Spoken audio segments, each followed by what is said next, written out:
हजारों साल पुराना है और आज भी in the age of AI and space travel, it can decide who you marry, what job your family did, and where you could live. It's pretty crazy when you think about it. Crazy, right? We're talking about the caste system in India. क्या इसे सच में खत्म किया जा सकता है? This is a super complex topic, but हम इसे piece by piece तोड़ने वाले हैं. बिल्कुल. Hey, if this helps you, hit subscribe now, comment your feedback, share to grow the channel. चलो, let's lock in the journey together. आज हम India के सबसे कॉम्प्लेक्स सोशल टॉपिक की गहराई में उतरेंगे. हम मल्टीपल क्वेश्चंस को वन बाय वन टैकल करेंगे एक कंप्लीट मास्टर क्लास की तरह. Okay, so what's the map? We'll start with the theories of origin of the caste system and differentiate it from class and race. फिर we'll discuss if its annihilation is possible. That's the big one. हाँ, उसके बाद जजमानी system, Ambedkar's powerful arguments, the tribe caste continuum, social capital, the concept of dominant caste, the sad reality of caste violence, and finally its core characteristics. Wow, okay. Basically, by the end of this, you'll have a crystal clear understanding. Wow. So let's get started. Awesome. Let's dive straight into the first big mystery. Discuss the theories on origin of caste system and its criticism in India. Differentiate between caste, class, and race. Broad micro theme: origins, criticisms, and differentiation of caste, class, and race in India from an anthropological perspective. Okay, so the origin of the caste system is like a massive detective story. मतलब there are multiple suspects and theories, and कोई एक simple answer नहीं है. A detective story, I like that. So let's start with the basics. What's the definition? सबसे पहले let's define it.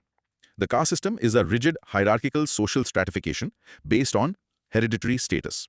इसका मतलब है कि आपकी social position जन्म से decide होती है. Right. And it's not just a ladder, right? There's an ideology behind it. Exactly. The sociologist Louis Dumont, in his famous book Homo Hierarchicus, said its core principle is purity and pollution. कुछ groups को ritually pure माना जाता है और कुछ को polluted. समझे? Got it. So it's not just a social ladder, it's a ladder where the rungs are supposedly based on this idea of religious purity. So what are the different detective theories? Was it religion? Was it race? या फिर it was all about the money? Exactly. Let's investigate all the clues. चलो, let's break down the four main theories. पहला है introduction. The origin of the caste system is a super hot debate among historians and sociologists. इसका कोई single, simple answer नहीं है. Why does this even matter? मतलब पुरानी बात है. Why should we care about its origin story today? Because इसके origin को समझना helps us understand why it's so deeply rooted in our society and so hard to change. We need to know the disease before we can find a cure, right? Makes sense. Okay, let's get to the core logic. Theory number 1. Theory number 1 is the religious theory. ये सबसे ancient theory है. It says the system comes from the Varna system mentioned in the Rig Vedas, Purusha Sukta. Ah, the Purusha Sukta. I remember this. The story of the cosmic giant being sacrificed. Why? It describes the 4 Varnas originating from the body of this cosmic giant. Brahmins from the mouth, Kshatriyas from the arms, Vaishyas from the thighs, and Shudras from the feet. Okay, so that creates a clear hierarchy from the very beginning. The head is literally at the top, and the feet are at the bottom.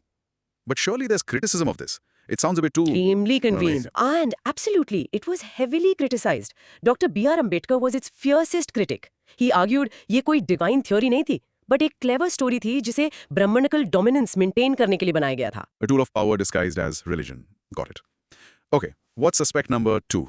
That brings us to theory number 2, the racial theory. This was proposed by British administrator Herbert Riesly. He suggested that caste began with the invasion of fair-skinned Aryans, who subdued the dark-skinned indigenous populations. The Aryan invasion theory, so upper castes were descendants from Aryans and lower castes from the original inhabitants. That's a very simple black and white, or rather, fair and dark explanation. Does modern science support this? Not really. Modern genetic studies have completely debunked this simple explanation. They show that there has been complex genetic mixing in the Indian population for centuries. So a simple racial divide, it doesn't hold up. Okay, so the racial theory is mostly out. What's theory number 3? Theory number 3 is the functional theory. Adapted from thinkers like Emil Durkheim, it suggests कि caste system basically एक functional division of labor था जिसने social order provide किया. हर group का एक specific काम था. And this kept society stable. That sounds a bit like saying a prison is functional because it keeps everyone in their cells. What was the counter-argument to this? It sounds very apologetic. You nailed it. Ambedkar again countered this, saying it wasn't functional, it was inherently exploitative and oppressive.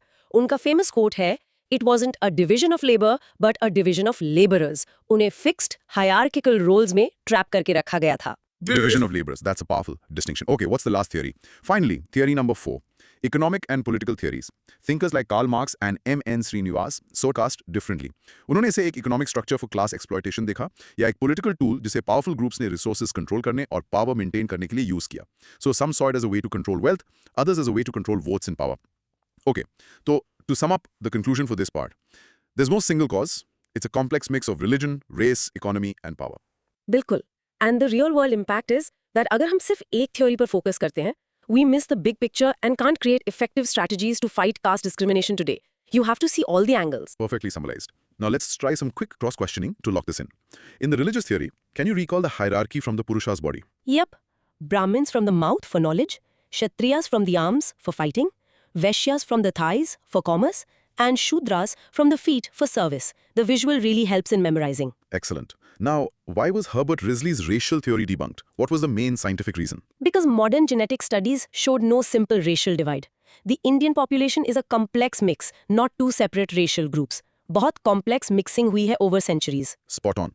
The functional theory talks about social order, while Ambedkar talks about exploitation. What's the core conflict here? The conflict is of perspective. एक side stability देखती है और दूसरी side उस stability के पीछे का oppression देखती है. One sees order, the other sees injustice. Great. And why did M.N. Srinivas call caste a political tool? क्योंकि उन्होंने ऑब्जर्व किया कि कास्ट आइडेंटिटीज को एक्टिवली यूज किया जाता था ग्रुप्स के द्वारा टू मोबिलाइज वोट्स और control power and resources, specially in modern India. Last one. Why is it not enough to believe in just one theory, like only the religious one? Because that would be a massive over simplification. Her theory एक अलग dimension दिखाती है, religious, racial, economic, political. To see the full picture of this complex system, you need all of them. Brilliant. Now for everyone listening, this is a key part. Pause and practice saying this aloud. The four main theories of origin are religious, racial, functional, and economic political. Rehearse that. Castes ke origin is a complex puzzle with multiple theoretical pieces, and you need all of them to see the final image. Now for the second part of this topic, differentiating caste, class, and race.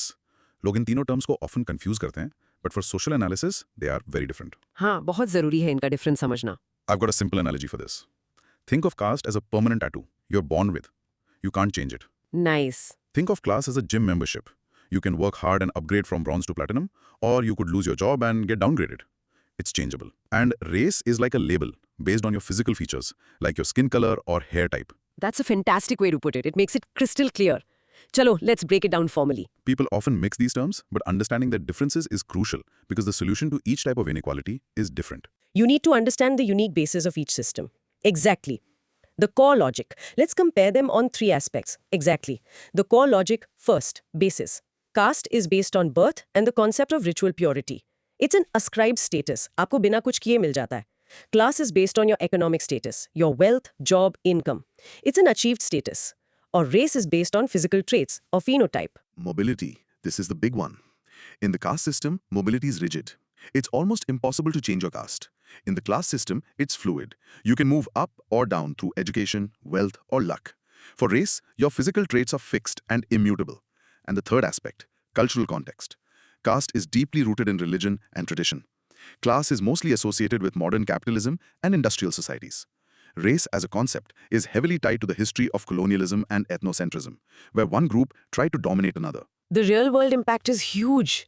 If policymakers don't understand these differences, they create flawed policies. Bilkul. And the conclusion is simple. While all three create social division, unka basis, mobility, or cultural roots ekdam alag hai. Okay, let's do a quick cross-questioning round. What is the single biggest difference between caste and class? Mobility. Caste is locked by birth, matlab almost zero mobility, while class is fluid and can be changed through economic means. Is race a biological concept or a social concept? This is a tricky one. Yehi to catch hai.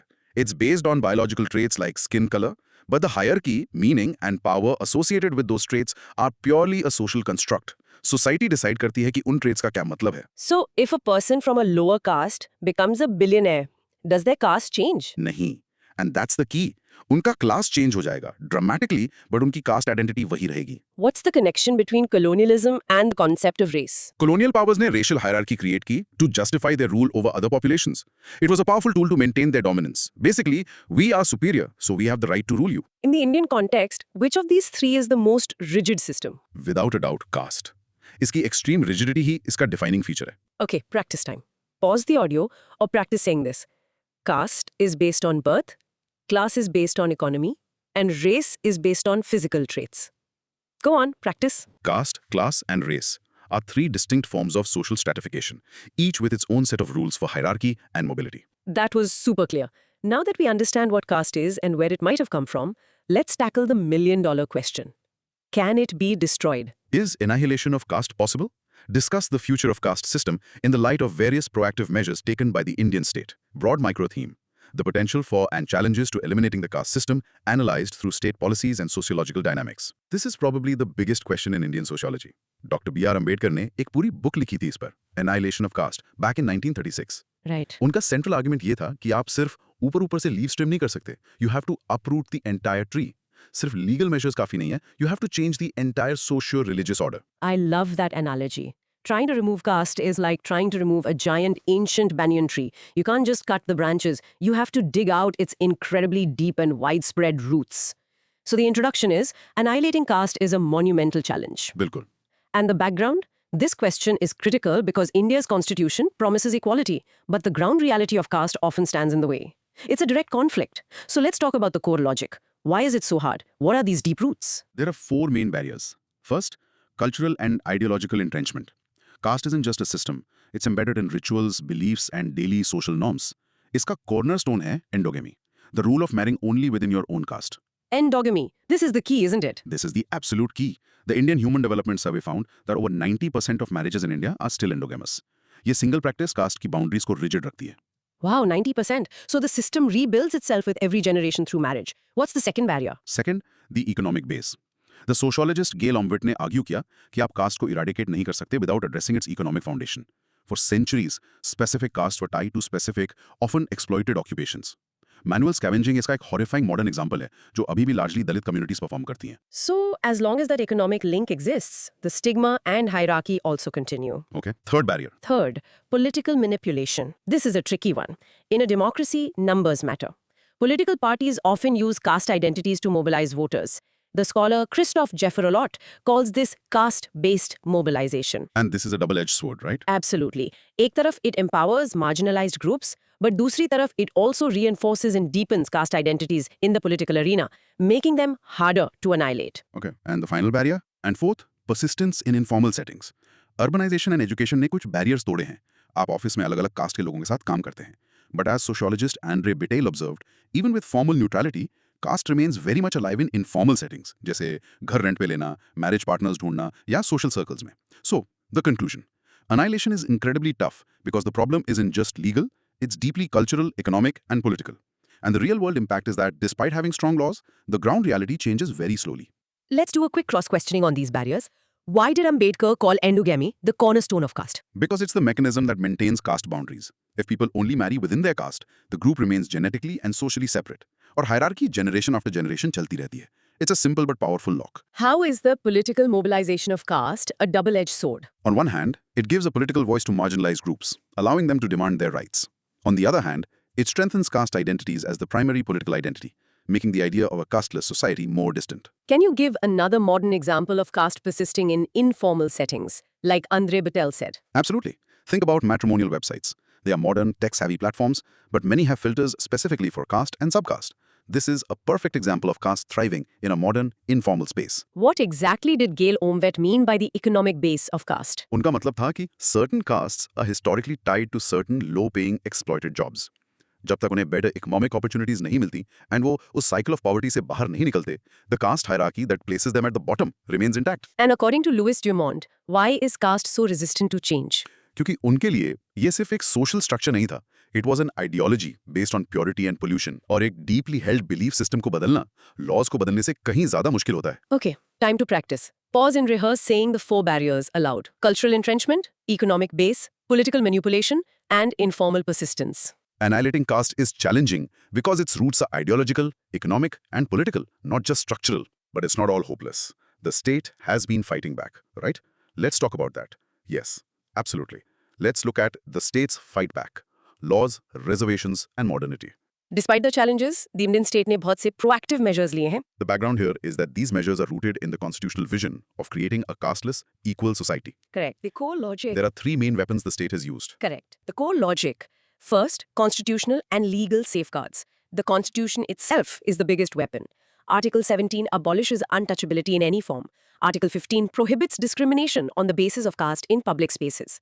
Plus, we have strong laws like the SC/ST Prevention of Atrocities Act of 1989. Second, affirmative action, which we commonly know as reservations. These policies for SCs, STs, and OBCs in education and government jobs have been game changers. उन्होंने representation बढ़ाया है and have led to the emergence of a new educated middle class from these communities. And third, modernizing forces. This isn't a direct government policy, but things the government has promoted, like urbanization, industrialization, and education. ये forces naturally traditional caste dynamics को weaken करती हैं. As sociologist Dipankar Gupta argued, एक शहर में, for many jobs, your skill matters more than your caste. So, the conclusion. While annihilation is still a distant goal, these state measures and modernizing forces have definitely weakened the rigid structure of the caste system. और real world impact ये है कि upward mobility has become possible for many and institutional rigidity has decreased. Let's do a quick quiz on these measures. Why is Article 17 so important? Because it legally abolishes untouchability, which was the most extreme and dehumanizing aspect of the caste hierarchy. It was a foundational moral and legal statement. Why do we call reservations affirmative action? Because it's not about charity. It's a proactive or affirmative step to correct centuries of historical injustice और ये ensure करना कि जिन communities को systematically exclude किया गया था, उन्हें representation मिले. Why did Andre Betel call education an equalizer? क्योंकि education skills और knowledge देती है जो आपके birth-based status से independent है. एक highly educated person from a lower caste can compete for the same high-status job as someone from an upper caste. It helps to level the playing field. How does urbanization dilute caste boundaries? Cities offer a degree of anonymity. आपकी neighbors या colleagues को अक्सर आपकी caste नहीं पता होती. Public spaces like buses, restaurants, cinemas shared होते हैं. ये सब traditional purity pollution के rules को follow करना मुश्किल बना देता है. This is a really important question. Are these measures ending caste or just changing its form? Excellent question. Most sociologists agree कि caste खत्म नहीं हो रही, but it is transforming. उसका ritualistic religious aspect कमजोर हो रहा है, but उसका political और identity aspect strong हो रहा है. Got it. Now practice saying the three main measures aloud. Legal safeguards, affirmative action, and modernizing forces. State interventions and modernization have created pathways for mobility and weakened traditional caste structures, but the goal of annihilation remains distant. Okay, let's zoom in from the big picture to a very specific system that existed in villages. Jajmani system. Continuity and change. Broad micro-theme. Socioeconomic dynamics and transformation of the Jajmani system in rural India. The Jajmani system, ये basically traditional Indian villages का economic backbone था. The sociologist Yogendra Singh defined it as an arrangement based on reciprocity in inter-caste relationships. So it's like a village-wide multi-generational contract system. For example, the land-owning family, जिसे जजमान कहते थे, would receive services from the barber, potter, priest families, जिन्हें kamins कहते थे. हाँ, बिल्कुल. Or in return, the jajman would pay them with a share of the harvest. It wasn't about cash.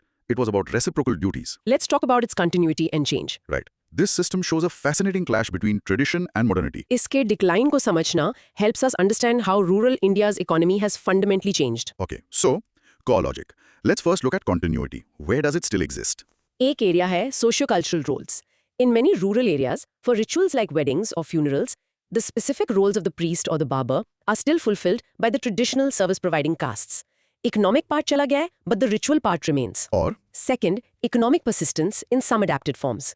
कुछ remote villages में in Rajasthan और UP, remnants still exist, but our payments अक्सर cash में होती हैं, grain में नहीं. But the change has been much more massive, right? Absolutely. The forces of change are much stronger. First, monetization of relationships. The shift from the barter system to a cash-based market economy was the biggest blow. अब आपको hereditary relationship की जरूरत नहीं है. You just pay for a service. Simple transaction. What else? Second, legal and social reforms. Constitutional provisions like Article 17 abolishing untouchability and land reforms ने system के hierarchical basis को challenge किया. And third, political awareness. Empowerment movements, especially Ambedkarite movements, encouraged people from service-providing castes to reject these often exploitative relationships and seek dignified employment elsewhere. So the conclusion is clear. The economic core of the Jajmani system has largely dissolved, replaced by market transactions, but its ghost continues to live on in some ritualistic aspects of village life. And the real-world impact is the shift from a personal, community-based economy to an impersonal, contractual one in rural India. Perfect. Let's do some quick cross questions. Why did monetization change the core of the Jajmani relationship? Because it turned a personal, reciprocal, multi-generational relationship into simple, impersonal, transactional one. Mutual obligation का idea एक simple contract से replace हो गया. You do this, I pay you this. End of story. What's a modern equivalent that has replaced a Jajmani service? Easy. In the past, the village weaver, Kamin, would supply cloth to the Jajman. Today, the Jajman just goes to the market and buys mass-produced textiles from a factory. वो traditional link टूट गया. How did land reforms disrupt the system? Land reforms ने जजमान्स जो आमतौर पर बड़े landlords थे उनकी इकोनॉमिक पावर को कम कर दिया. अगर उनकी लैंड होल्डिंग छोटी हो गई तो उनकी ability to support numerous common families with grain payments भी कम हो गई. You mentioned rituals. How do they keep a part of the system alive? For major life events like a wedding, even today, a family might call upon the specific family of priests or barbers that has served them for generations. They'll pay them in cash, but that ritualistic link continues as a sign of tradition. And how did Ambedkarite movements empower the commons? By raising their consciousness about their rights and dignity. These movements encourage them to see the Jajmani system not as a sacred duty, but as a form of servitude, and motivated them to seek education and non-traditional jobs in cities. Okay, time to practice this. Pause and say this aloud. Jajmani system faced change from monetization, legal reforms, and political awareness. The Jajmani system shows the dynamic interplay between tradition and modernity, with its economic core largely gone, but its ritualistic remnants still surviving. Speaking of Ambedkar, let's dedicate a whole section to his powerful critique of the caste system's origin. Critically describe Dr. B.R. Ambedkar's argument on the origin of Indian caste system, broad micro-theme. Analysis and critique of Dr. B.R. Ambedkar's sociological argument on the genesis and mechanism of the Indian caste system. Dr. Ambedkar's analysis was absolutely revolutionary for its time. He wasn't just a critic, he was a theorist who presented a completely different explanation. He basically said that caste wasn't some ancient religious mystery or a racial division.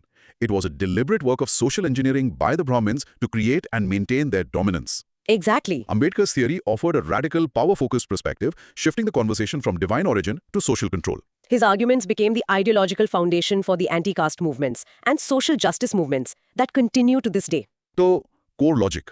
Let's break down his key arguments. First, origin through endogamy. This was his masterstroke. Ambedkar ने argue किया कि Brahmins were the first to close their class by practicing strict endogamy, सिर्फ अपने group में शादी करना, to preserve their purity and privilege. So they created an exclusive club. What happened next? Second, imitation and fragmentation. Once the Brahmins created this exclusive closed group, other groups started imitating them to raise their own status. इससे एक chain reaction of exclusion शुरू हुआ, where society fragmented into thousands of closed endogamous jatis. So it's like once the VIP club put up a velvet rope, everyone else started putting up their own velvet ropes. What other mechanisms did he identify? Third, mechanisms to maintain purity.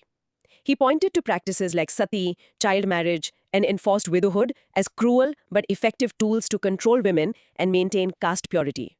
अगर एक widow caste से बाहर remarry नहीं कर सकती, तो group की boundaries secure रहती हैं. And fourth, religious justification.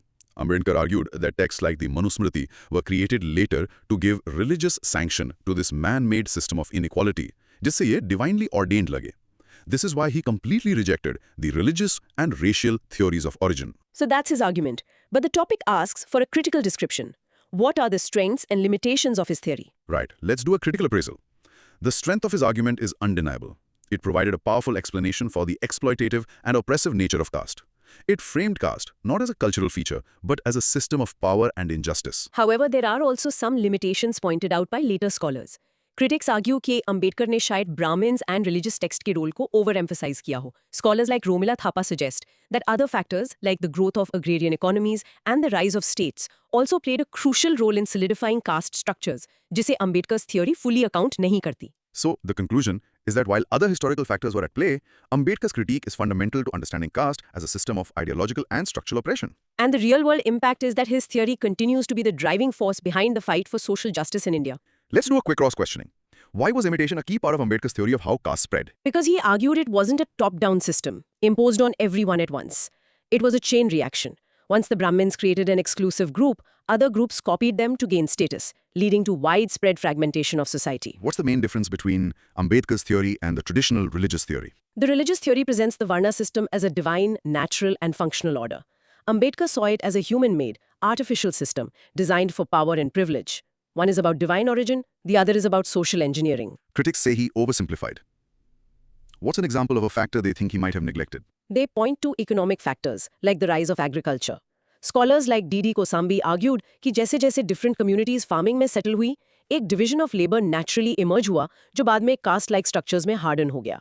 Not just because of Brahminical design. How did Ambedkar connect a practice like sati to the caste system? He saw it as a brutal tool to control surplus women, widows, and maintain endogamy. अगर एक widow remarry नहीं कर सकती, especially caste के बाहर, it helped keep the caste boundaries pure and closed. It was about controlling reproduction to maintain the structure. What is the biggest strength of his argument in today's context? Its unwavering focus on caste as a system of oppression and power. This framing is the core of modern anti-caste movements. It shifts the fight from asking for charity to demanding the dismantling of an unjust power structure. Excellent. Now pause and practice saying this. Ambedkar's theory links caste origin to endogamy, imitation, and religious justification for control. Ambedkar's theory links caste origin to endogamy, imitation, and religious justification for control.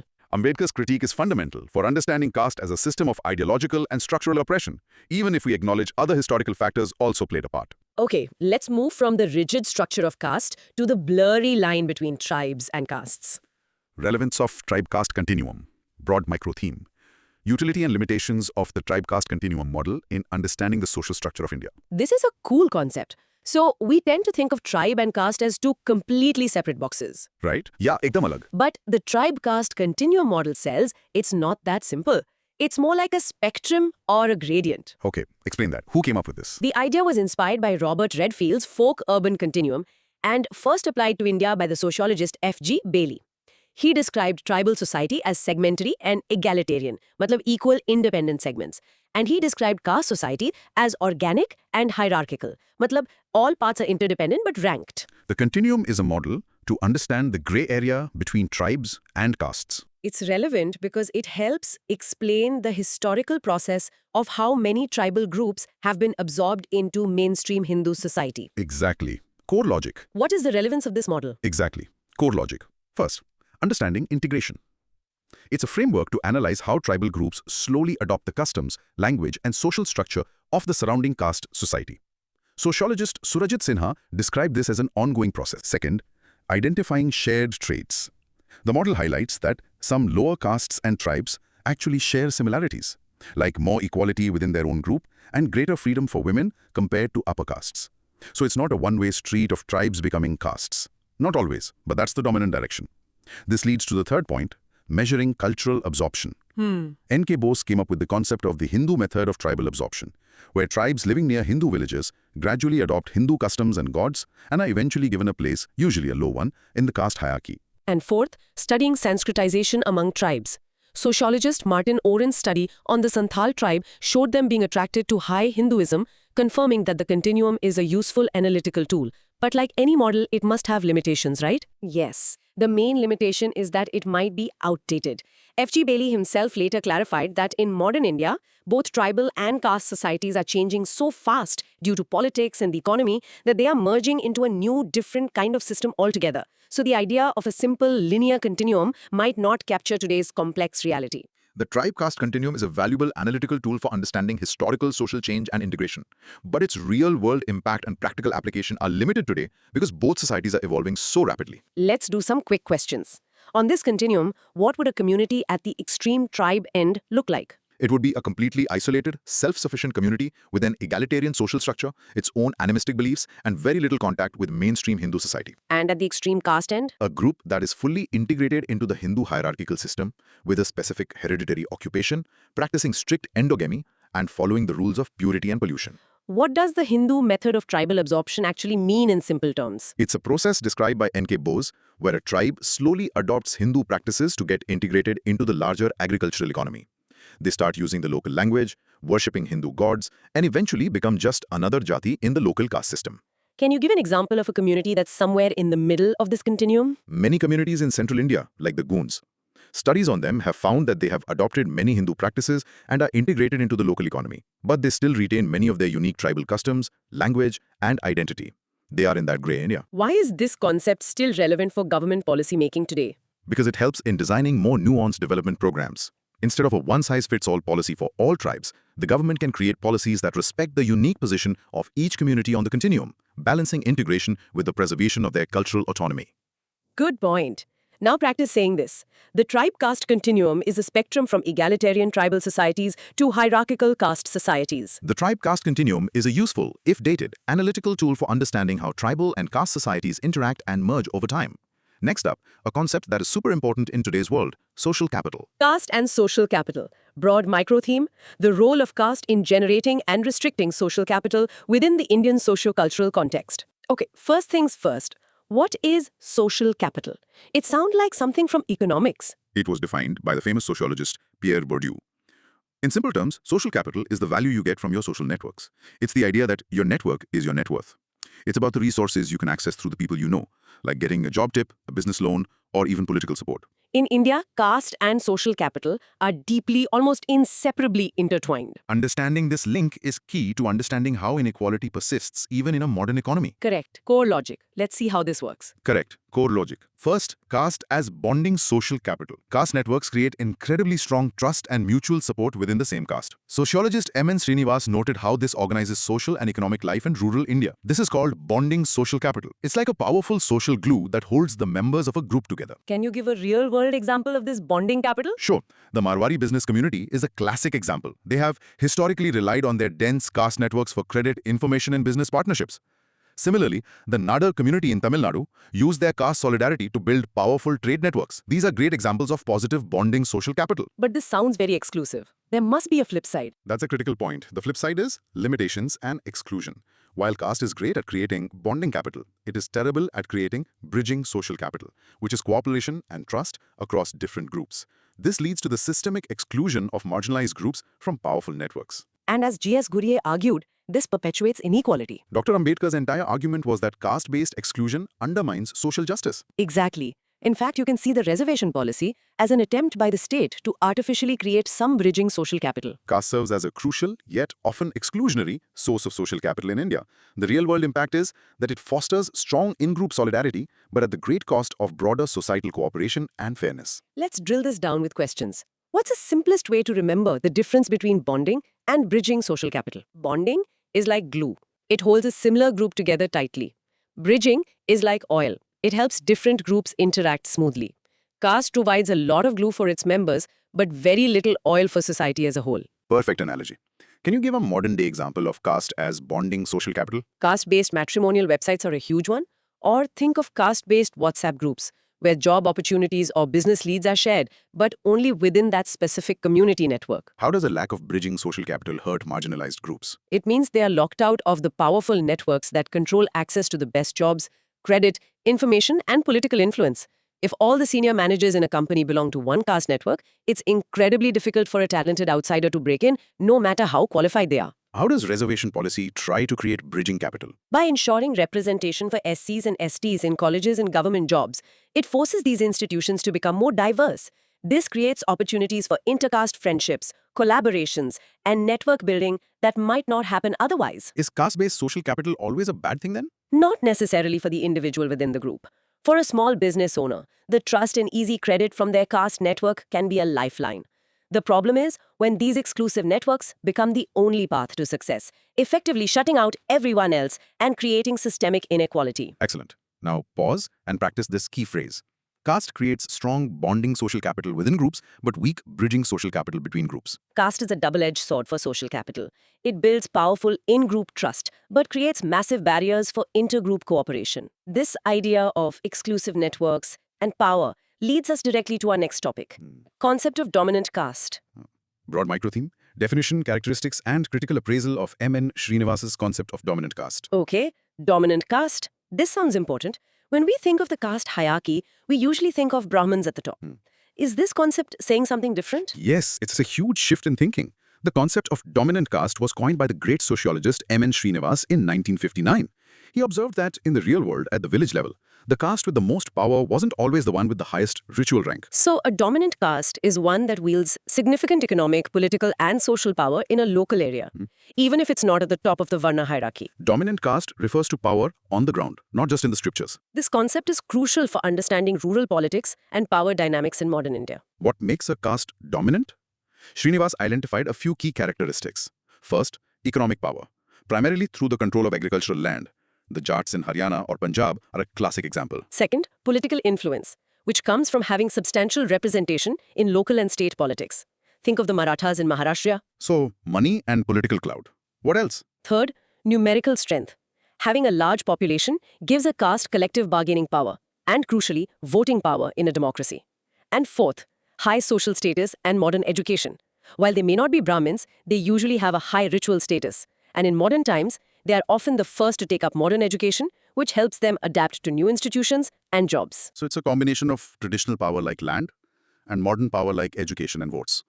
Has this concept been criticized? Yes, it has been refined and criticized.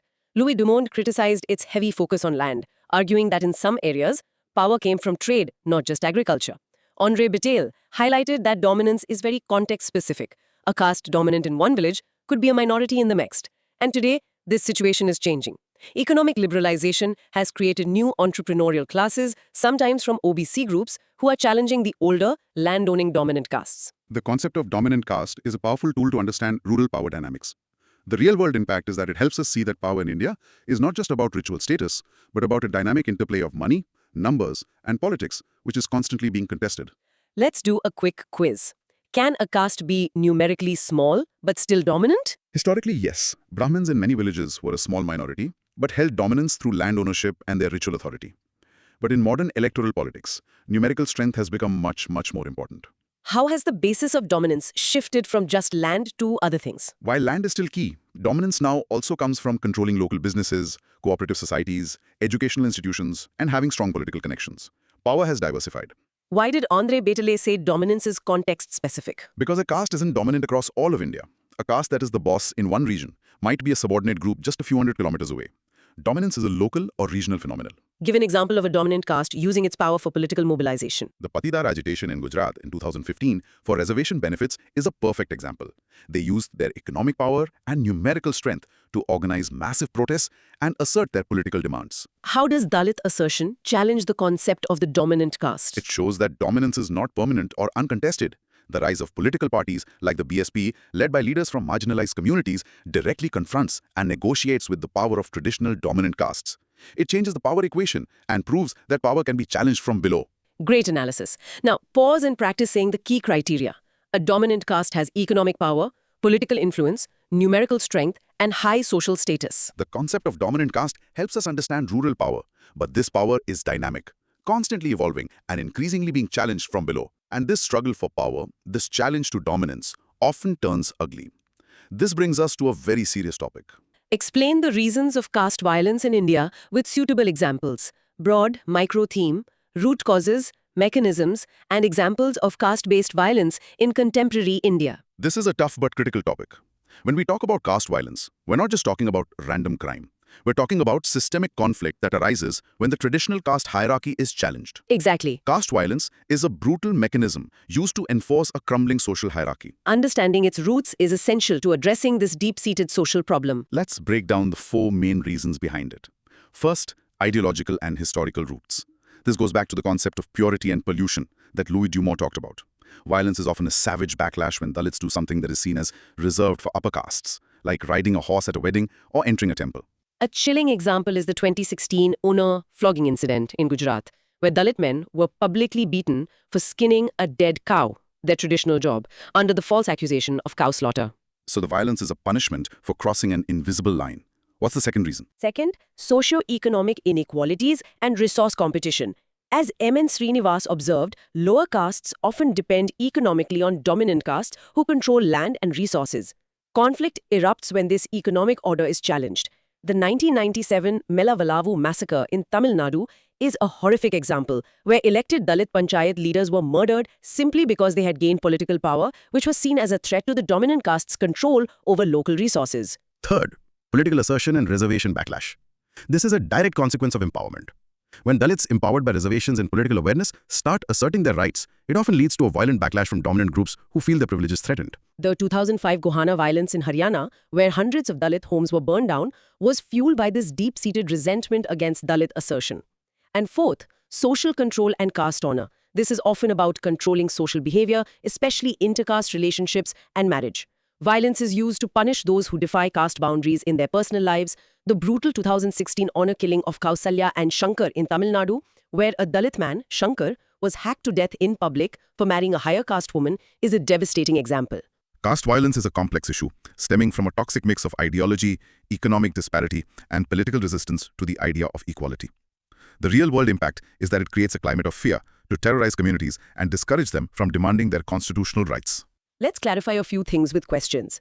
How is something like denying temple entry a form of violence? It's symbolic and psychological violence. It publicly reinforces the dehumanizing idea of impurity and exclusion. It's an act of public humiliation designed to remind an entire community of their place in the hierarchy. What is the link between the growing economic independence of Dalits and increased violence against them? It's a tragic paradox. When Dalits gain economic independence, they are no longer dependent on dominant caste landlords. This directly challenges the traditional power structure.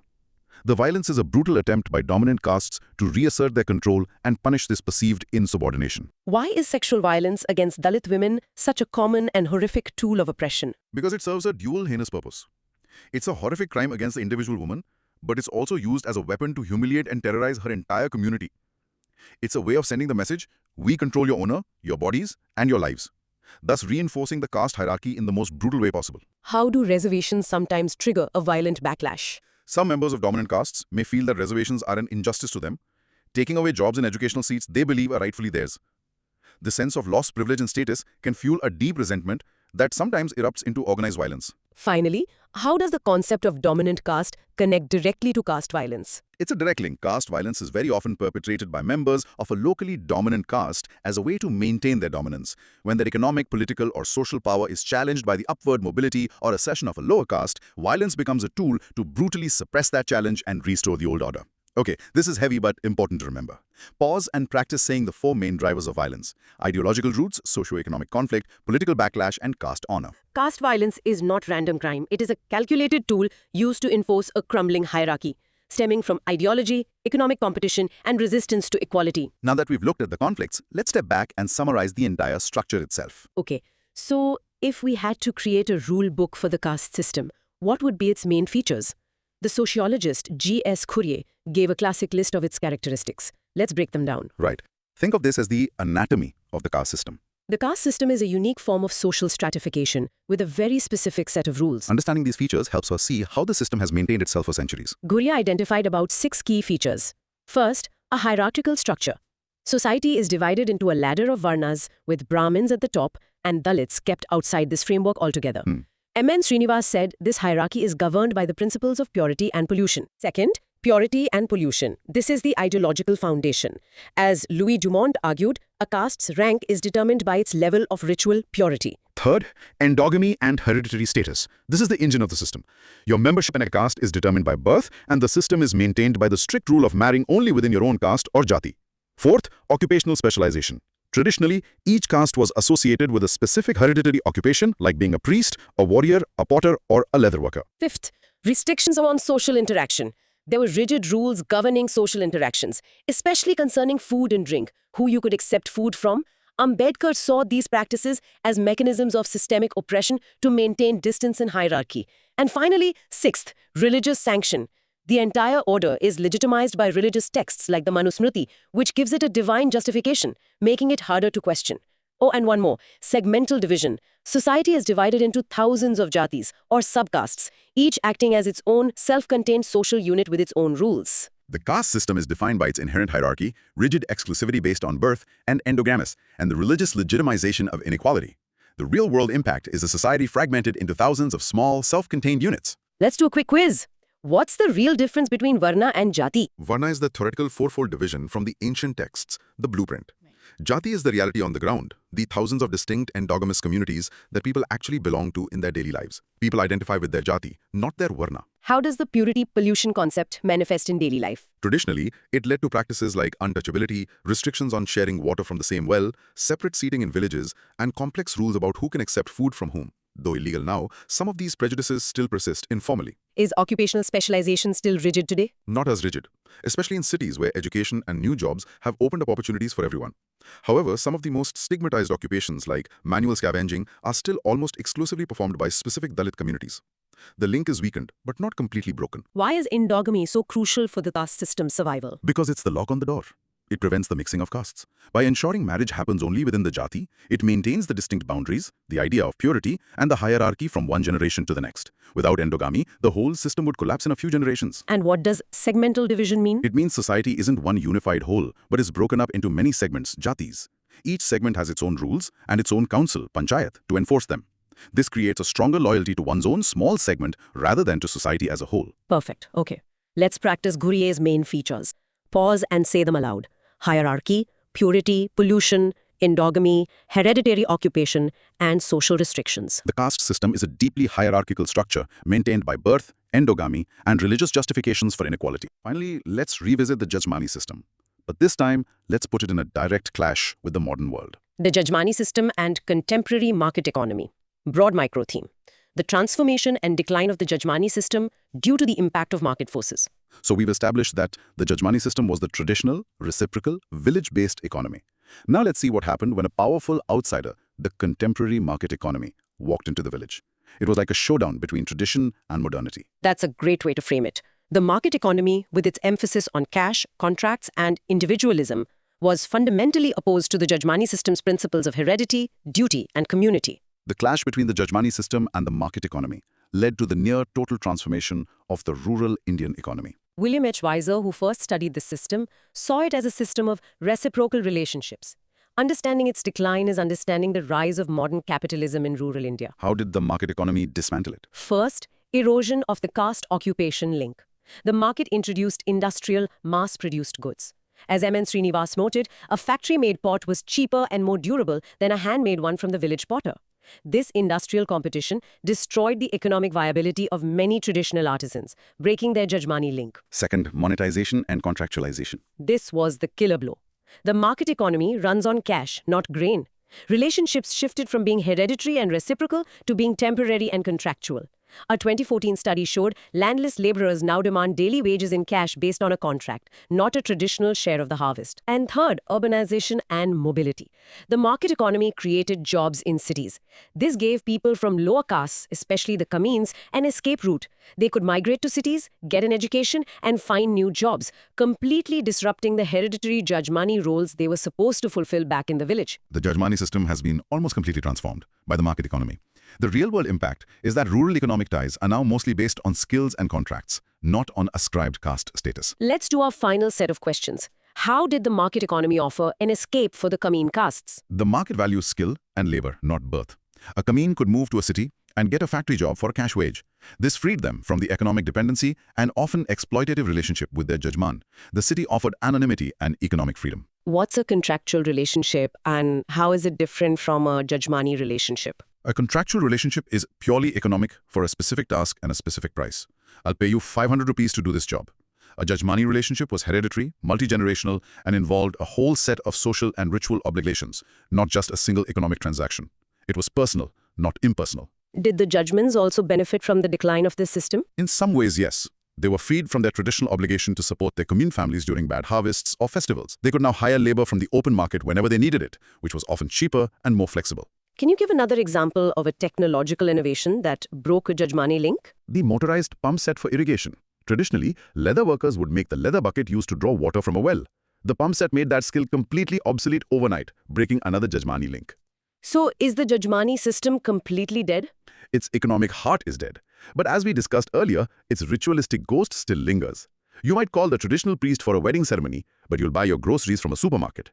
The economic system is gone, but fragments survive in ritual. Fantastic. Let's do the final practice cue. Say this with me. The market economy replaced Jajmani's reciprocity with monetization, contractual work, and urban mobility. The impersonal, cash-based market economy has fundamentally replaced the personal, duty-based Jajmani system, changing the very fabric of the rural Indian economy. Wow, what a journey. That was an incredibly detailed exploration. हमने India के social fabric के core को explore किया. चलो, एक quick recap करते हैं.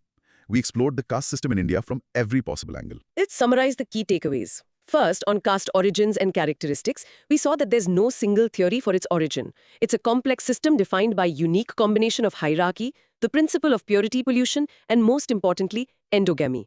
Second, caste dynamics and mobility. We learned that the system isn't completely static. Concepts like the dominant caste show how power works on the ground. And modern forces like the market economy, education, and reservations have introduced new dynamics and pathways for mobility even as they create new conflicts.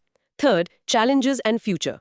The annihilation of caste remains a very distant dream because of its deep cultural, economic, and political roots. Caste violence persists as a brutal tool to maintain the old order. The future seems to point towards the transformation of caste into a political identity rather than its complete disappearance. And finally, related concepts. We understood crucial related concepts like the Jajmani system's decline, the tribe-caste continuum as a spectrum of social change, and how caste acts as a powerful but exclusionary form of social capital. Okay, ab sabke liye kuch quick brain teasers to lock in all this knowledge. How would you recall the 4 main theories of caste origin? Just the keywords. Quick guide. For Dr. Ambedkar, what was the single most important mechanism that maintained the caste system? One word. Hint, it's about marriage. Suggest a memorization tweak for differentiating caste, class, and race. What was that analogy we used? What were the main criteria for a dominant caste, according to M.N. Srinivas? Recall them. How would you visualize the tribe-caste continuum? What's at one end of the spectrum and what's at the other? And question 6. What are the 3 major tools the Indian state has used to fight against caste discrimination? Just the headings. Is a simple challenge. The next time you read a news article or see a report that mentions caste, just take 1 minute to analyze it using the concepts we discussed today. Is it about political mobilization? Is it an example of bonding social capital? Or is it about the tragic persistence of discrimination and violence? Try to connect the news to these ideas. This was super insightful. अगर आपको भी मजा आया और बहुत कुछ नया सीखने को मिला, then please support us. Subscribe now, comment your feedback and share to grow the channel. हम मिलेंगे अगली बार एक और गहराई से भरी चर्चा के साथ. तब तक keep learning and keep questioning.